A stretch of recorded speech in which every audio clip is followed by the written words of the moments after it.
Fins aquest divendres es realitza per diferents carrers de la ciutat l'activitat Troba el Balaguer. Es tracta d'una prova d'orientació competitiva entre equips del mateix grup de classe de diversos centres educatius de la ciutat. L'activitat, inclosa dins del Pla Dinàmica Educativa, consisteix en la realització d'un recorregut que cal fer-lo contrarrellotge i on els participants hauran de trobar, mitjançant l'ajuda d'un mapa o un mòbil, tot un seguit de 23 punts anomenats fites. Aquest recorregut porta els participants a transitar per gran part del centre històric, emprant la pràctica esportiva com a instrument de formació. Ho explica Albert Marbat, tècnic de l'àrea d'esports de la Paeria, que també destaca la bona acceptació entre els participants. I una de les activitats que també podien ser molt senzilles i que són molt agraïdes de cara a la canalla, perquè també se fan a l'exterior, tenen molta més llibertat, estan aquí al casc antic, que és un espai i un indret encantador a nivell de Balaguer, doncs és aquesta prova d'orientació. I la veritat és que és tot un èxit.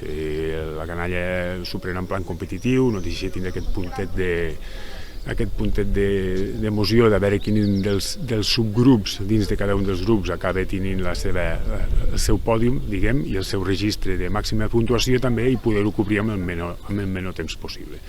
Alguns dels alumnes participants valoraven molt positivament la proposta un cop finalitzada, per la diversió i la coneixença de la ciutat que els ha aportat l'experiència. A mi m'ha agradat molt, sincerament, tampoc l'he trobat gaire difícil. Ha estat una activitat molt guai, així per les escoles d'aquí a Balaguer, una activitat que crec que hauria de fer tothom i que coneixes més bé la ciutat, els llocs, i a mi jo m'he divertit molt amb el grup i tot ha anat superbé. Ens ha agradat molt perquè ha sigut una experiència per conèixer els llocs més emblemàtics de Balaguer.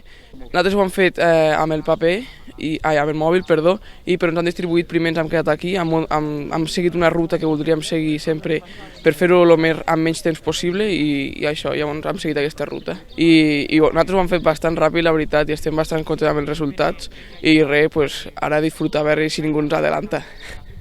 L'activitat Troba el Balaguer té lloc des d'aquest dimecres i fins divendres i prendran part uns 320 alumnes de 4 centres d'educació secundària de la ciutat.